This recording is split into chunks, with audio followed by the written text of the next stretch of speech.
الحمد لله وكفى وسلام على عباده الذين اصطفى خصوصا على أفضلهم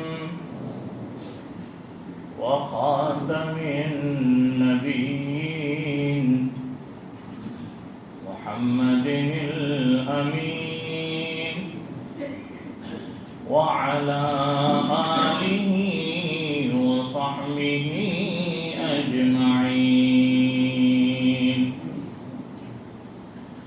أما بعد فأعوذ بالله من الشيطان الرجيم.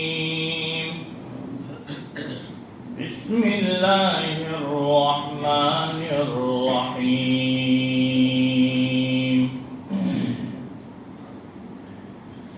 يا أيها الذين آمنوا ادخلوا في السلم كافة ولا تتبعوا خطوات الشيطان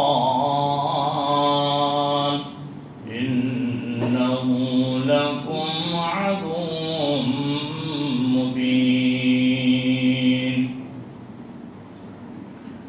صدق الله المولانا العظيم. محترم بزرگوں اور دوستوں، قرآن کریم کا حکم ہے، اللہ فرماتے ہیں اے ایمان والو، اسلام میں داخل ہو جاؤ مکمل طور پر، پورے گویا اللہ یہ کہنا چاہ رہے ہیں کہ آدھا دین اختیار نہ کرو. آدھا دین کیا ہے؟ بعض احکام کو مان لیے اور اس پر عمل کر لیے، بعض سنتوں کو مان لیے اور اس پر عمل کر لیے، یہ ہے آدھا دین. یعنی کہ جان تو لیے تمام احکام اور سنتوں کو، فرائض کو، واجبات کو، ارکان و شرائط اسلام کو، لیکن عمل سے پیچھے رہ گئے، تو یہ بھی آدھا دین ہے.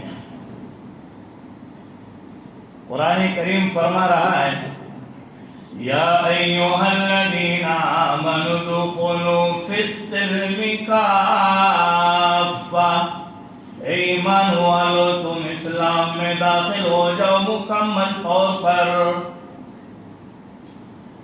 اس لیے کہ جو مومن ہے وہ اسلام کو پورا اختیار کرے گا. صحابہ اکرام رضوان اللہ تعالی علیہم اجمعین نے اس کی مثال پیش کی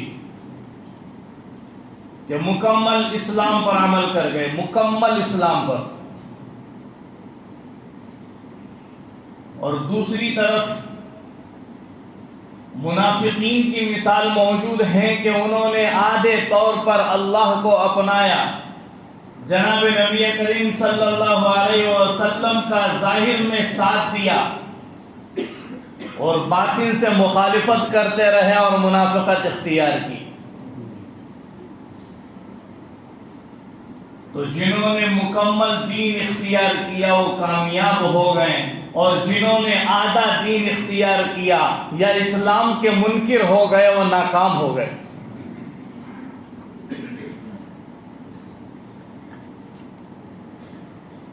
اور جنہوں نے اسلام کو اختیار کیا انہوں نے اللہ سے، اللہ کے تمام احکام سے، نبی علیہ السلام سے اور نبی کریم صلی اللہ علیہ وسلم کی سنتوں سے محبت کی، اس پر اپنے آپ کو اتارا، مکمل عمل کیا.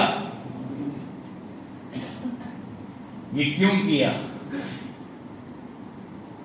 اس لیے کہ اسلام کو اختیار کرنے کے بعد اس کے احکام اور فرائض پر اور سنتوں پر عمل کرنے کے بعد ایک چیز بندے کو حاصل ہوتی ہے، وہ ہے معرفت الہی۔ ورنہ جی میں آیا تب ہم نے عبادتیں کی، جی میں آیا تو چھوڑ دیا، اس سے اللہ کی پہچان اور معرفت حاصل نہیں ہوگی۔ اور اللہ نے بندے کو بھیجا ہی ہے دنیا میں اپنی پہچان کرانے کے لیے، معرفت حاصل کرنے کے لیے۔ اللہ فرماتے ہیں وَمَا خَلَقْتُ الْجِنَّ وَالْإِنسَ إِلَّا لِيَعْبُدُونَ۔ یہاں مفسرین لیعبدون کو لیعرفون سے تعبیر کرتے ہیں کہ اللہ فرماتے ہیں میں نے انسانوں کو اور جناتوں کو محض اپنی پہچان کے لیے اور عبادت کے لیے پیدا کیا ہے، کوئی اور مقصد نہیں ہے۔ پہلی بات یہ ہے کہ اللہ کو اپنی پہچان بتانے کی ضرورت نہیں ہے۔ دنیا کے اندر جتنی چیزیں ہم دیکھ رہے ہیں، روزانہ آنکھ کھلنے کے بعد سورج کا طلوع ہونا، شام کے وقت سورج کا ڈھلنا، یہ اللہ کی پہچان۔ مہینے کے ختم پر بر وقت جو ہے نئے چاند کا ابھر آنا، نکل آنا، یہ اللہ کی پہچان۔ ایک بیج بو دیتے ہیں جس سے اللہ درخت کو اگا لیتے ہیں، اناج پیدا کر لیتے ہیں، یہ اللہ کی پہچان۔ بندہ خود معرفت حاصل کرے، پہچان حاصل کرے کہ میرا رب کہاں ہے، میرا رب کون ہے، وہ کیسا ہے۔ تدبر، غور و خوض، فکر سے معرفت الہی حاصل ہوتی ہے، غفلت سے اللہ کی معرفت حاصل ہوگی نہیں۔ اللہ نے خود اپنی پہچان کرائی ہے، اللہ جانتے ہیں بندے ہیں، گناہوں کے پتلے ہیں، آج مانگیں گے کل دوں گا تو پھر بھول جائیں گے۔ بندوں کے اندر احسان فراموشی ہے، اس لیے اللہ تعالیٰ اپنی تعریف، اپنی پہچان خود کرا رہے، اپنا تعارف کرا رہے قرآن کریم میں۔ اللہ کیا ہے؟ کفار مکہ نے آ کے اعتراض کیا کہ اللہ کے نبی صلی اللہ علیہ وسلم، اے محمد عربی صلی اللہ علیہ وسلم، آپ جو ہیں اللہ اللہ کہتے ہیں، ہمیں تو کہتے ہیں کہ ایک رب کو پکارو، ایک اللہ کو پکارو، اور آپ دیکھو تو کعبۃ اللہ میں بیٹھ کر کبھی رحمان کہتے ہیں، کبھی رحیم کہتے ہیں، کبھی قہار کہتے ہیں، کبھی مالک الملک کہتے ہیں۔ تم تو ہزاروں نام پکار رہے ہو، ہمیں 360 سے منع کر رہے ہو۔ اللہ تبارک و تعالی نے فوراً سورہ اخلاص نازل فرمائی، سورہ اخلاص۔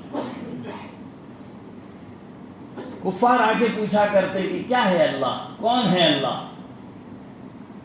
اللہ نے سورہ اخلاص نازل فرمائی، قل هو اللہ احد۔ اے پیغمبر صلی اللہ علیہ وسلم آپ کہہ دیجئے اللہ واحد ہے، ایک ہے، اس کا کوئی شریک نہیں ہے۔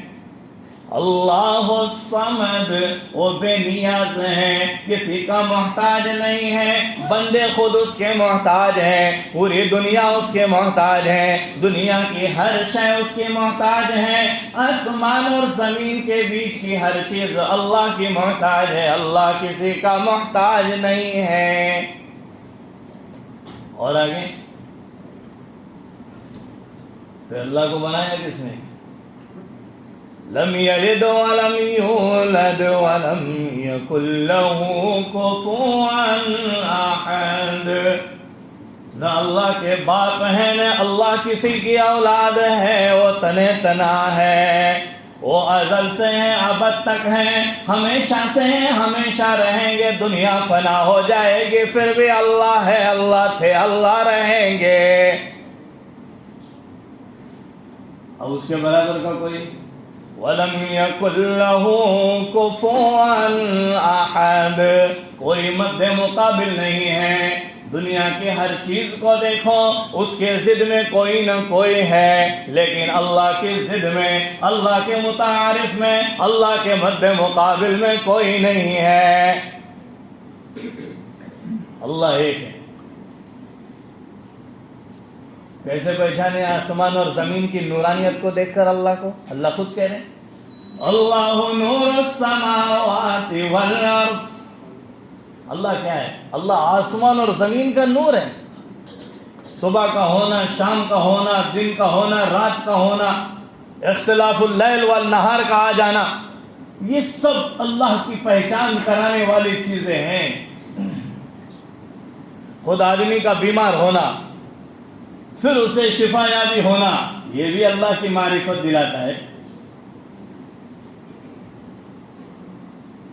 تو اللہ کی پہچان کرانے کی ضرورت ہے، اور موجودہ دور میں خاص طور سے یوں سمجھ لیجیے، آج کے حالات میں ابھی ہم مطمئن بیٹھے ہیں کہ ہم اس دور میں گزر رہے ہیں، اس دور میں، اور آنے والی نسل ایسے دور میں گزرے گی جس دور میں صحابہ اکرام نے قربانی دی۔ ابتدائی اسلام میں کیا حالات تھے؟ نمازیں بھی چھپ کر پڑھنا پڑتی،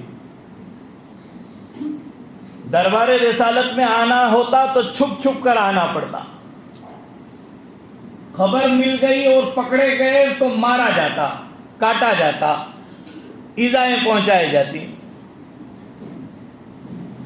آج ہم ان حالات میں مختصر طور پر ہیں، اگلی نسل جو ہے اس سے کئی خطرناک حالات میں آنے والی ہے، اس لیے ہمیں آپ کو اپنے رب کی پہچان بذات خود کرنی ہے، اپنے گھر والوں کو کروانی ہے۔ ہر ایک اس کا ذمہ دار، ہر ایک اس کا ذمہ دار۔ آپ کہیں گے کیا ملے گا معرفت خداوندی پر؟ کیا ملے گا معرفت خداوندی پر؟ کچھ تو ملنا چاہیے، کچھ تو ملنا چاہیے۔ بہت کچھ ملے گا، ابھی یہ نقلی آنکھیں ہیں، ابھی یہ نقلی آنکھیں ہیں، یہ بند ہو جائیں، اس میں سمجھ میں نہیں آتا کیا ملنے والا ہے۔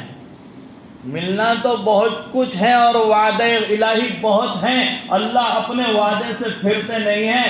ان اللہ لا یخلف المیعاد، اللہ اپنے وعدے کے خلاف کرتے ہی نہیں۔ قرآن کریم میں فرمایا ان وعد اللہ حق، اللہ کا وعدہ ہمارا آپ کا کبھی جھوٹا ہو سکتا ہے۔ ہم نے عالم ارواح میں وعدہ کر آئے تھے، بھلا دیا، ہم نے مخالفت کی، لیکن اللہ کا وعدہ بالکل سچا ہے، پکا ہے، اس میں کوئی خلاف ورزی نہیں۔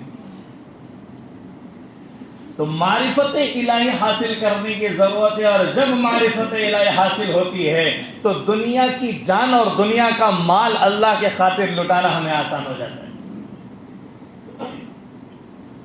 بڑی بڑی قربانی اللہ کی معرفت حاصل کرنے پر دی صحابہ اکرام نے۔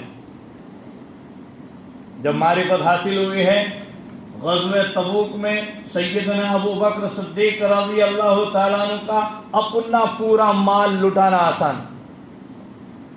کیونکہ اس کے پیچھے کیا ملنے والا ہے ابو بکر جان چکے تھے رضی اللہ عنہ، جان چکے تھے کیا ملنے والا ہے۔ جن صحابہ کرام کے پاس مال و متاع سرمایہ نہیں تھا، ان کو اپنی جان لٹانا آسان۔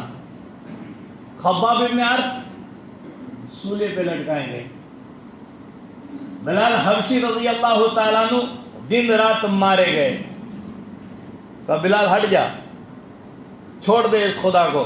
کہا نہیں، میں نے تو اس کو حقیقت میں پہچانا ہے، جب صحیح طور پر پہچان چکا ہوں تو اب کیسے بدلوں گا۔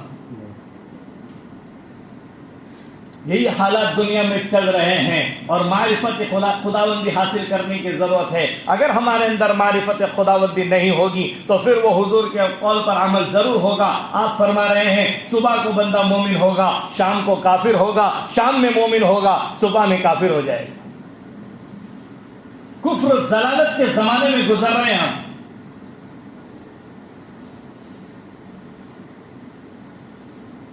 تو معرفت خداوندی کیسے حاصل کرے؟ اس کے لیے تو دن رات تدبر کرنا پڑے گا کہ اللہ نے پوری دنیا کو کیسے بنایا اور اس میں ان تمام چیزوں کو کیسے پیدا کیا۔ جب بندہ اللہ کی خلقت کے اندر، اللہ کی صنعت کاری کے اندر غور و خوض کرے گا تو پھر معرفت الہی حاصل ہونے کا راستہ کھل جائے گا۔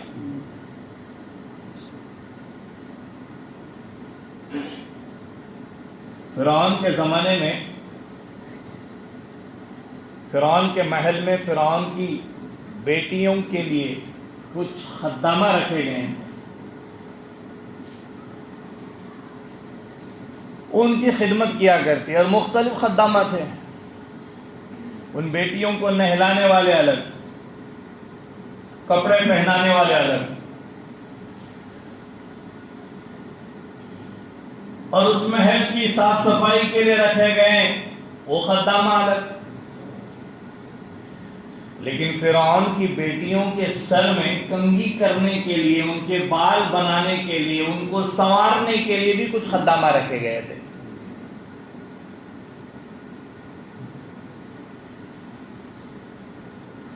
انہوں نے حضرت موسیٰ علیہ السلام کو نبی مانا تھا، یہاں تک کہ حضرت آسیہ رضی اللہ تعالیٰ عنہ نے بھی مانا تھا، لیکن دل میں اس بات کو چھپایا رہا تھا، ابھی ظاہر نہیں کیا۔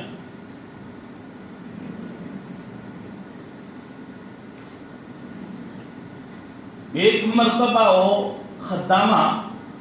خادمہ کنگھی کر رہی تھی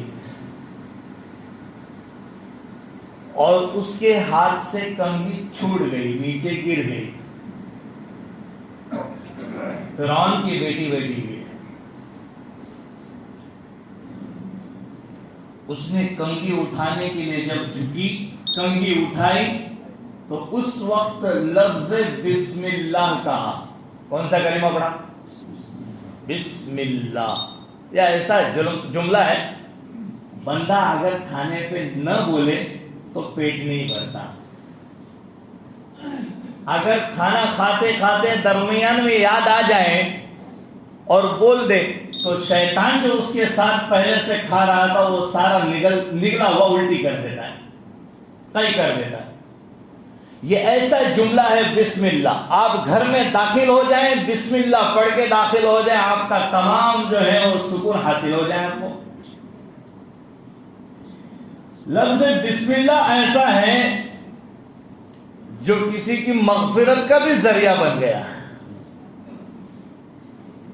واقعہ کتابوں میں آپ نے پڑھا،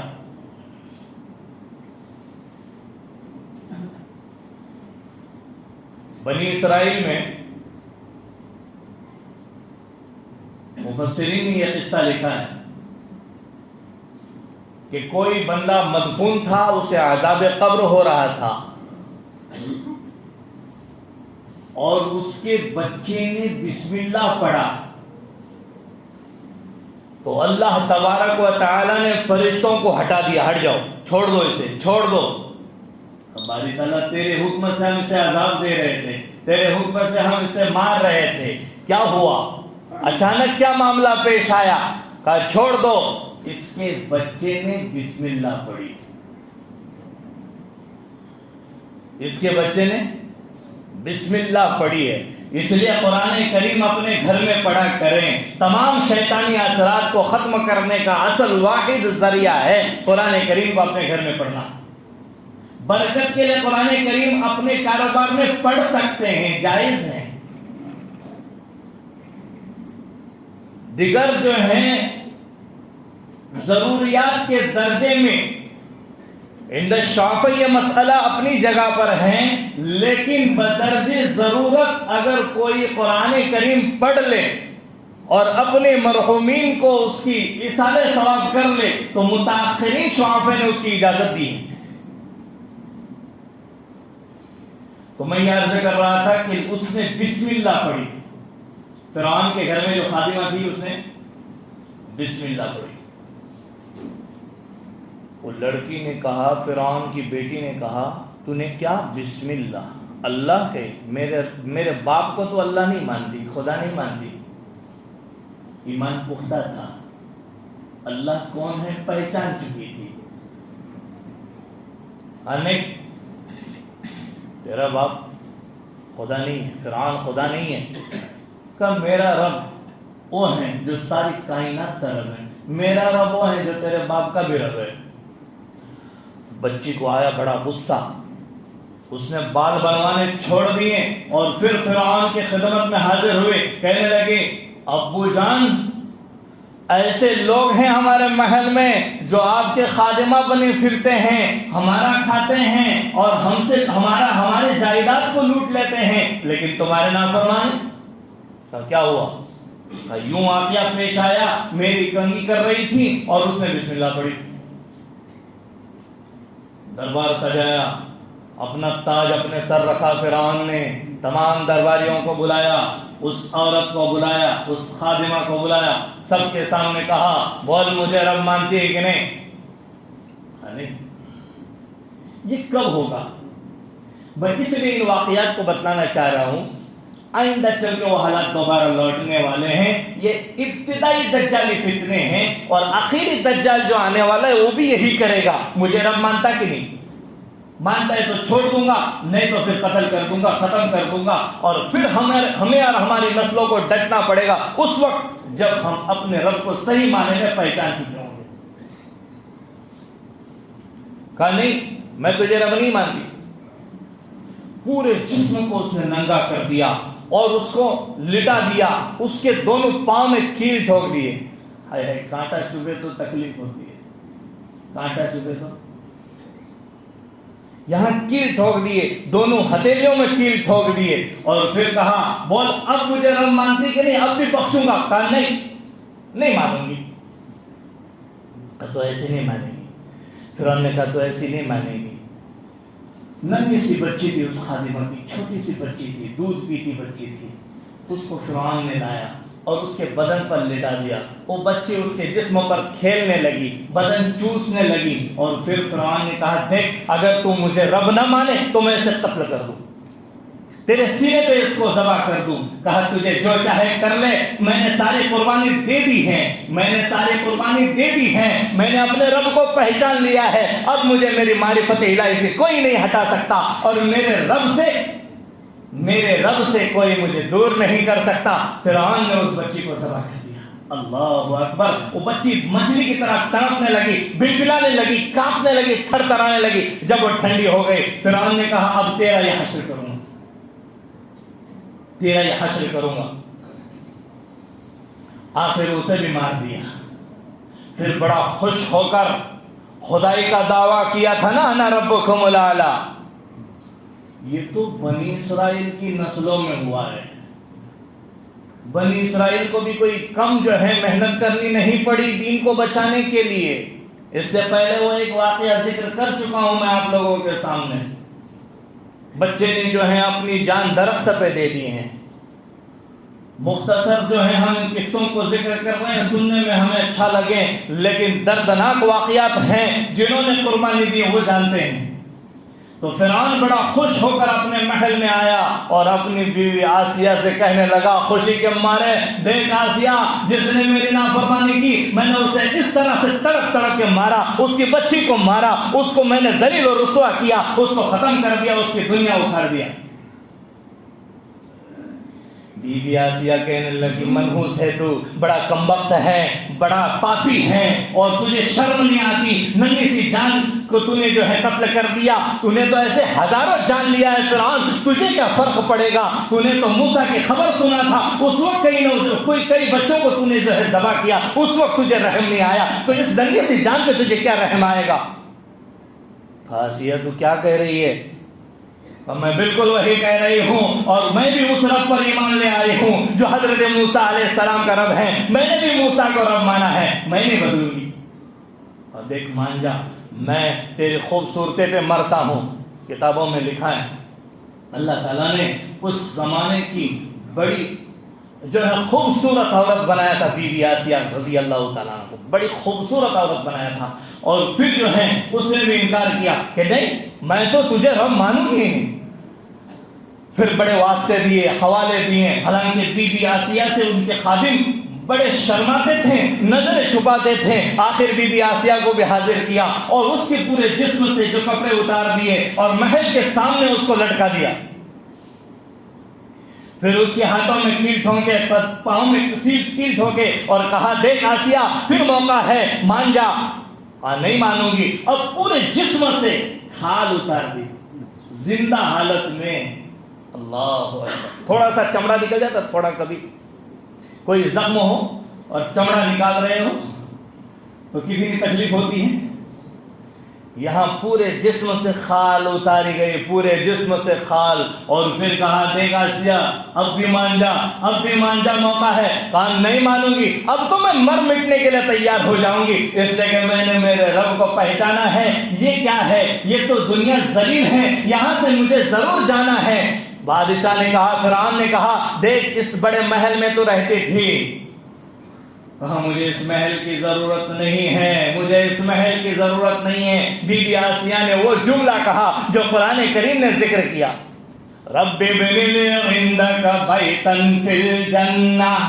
اے اللہ یہ تو غارت ہونے والا، آج نہیں کل فنا ہونے والا ہے، مجھے ایسا گھر عطا فرما جو ہمیشہ رہنے والا ہے، اور تیرے پڑوس میں عطا فرما اور جنت میں عطا فرما۔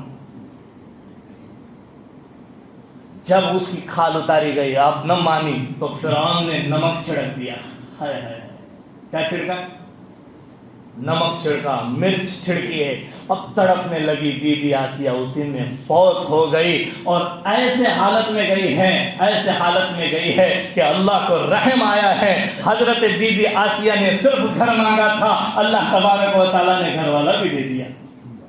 نبی پاک علیہ الصلوۃ والسلام، ایک بات عرض کر کے ختم کرتا ہوں۔ حضرت خدیجہ رضی اللہ تعالیٰ عنہ کی وفات کا جب وقت قریب آیا، حضرت خدیجہ رضی اللہ تعالیٰ عنہ وہ پہلی عورت ہے کہ اس کی حیاتی میں نبی کریم صلی اللہ علیہ وسلم نے کوئی دوسرا نکاح نہیں کیا جب تک حضرت خدیجہ رضی اللہ تعالیٰ عنہ حیات تھی۔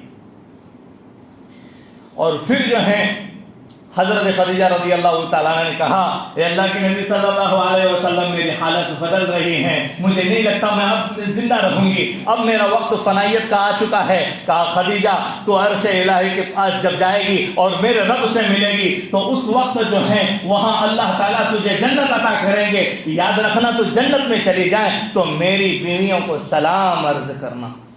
اللہ اکبر۔ ماں خدیجہ رضی اللہ تعالیٰ عنہ پریشان ہو گئی اس حالت میں کہ حضور آپ کی تو پہلی بیوی، آپ کی بھری جوانی میں ہوں، آپ کی جنت میں بیویاں کہاں؟ بی بی آسیہ میری بیوی ہے جس سے اللہ نے میرا جنت میں نکاح کرا دیا ہے، بی بی مریم میری بیوی ہے جس سے اللہ تعالیٰ نے جنت میں میرا نکاح کر دیا ہے۔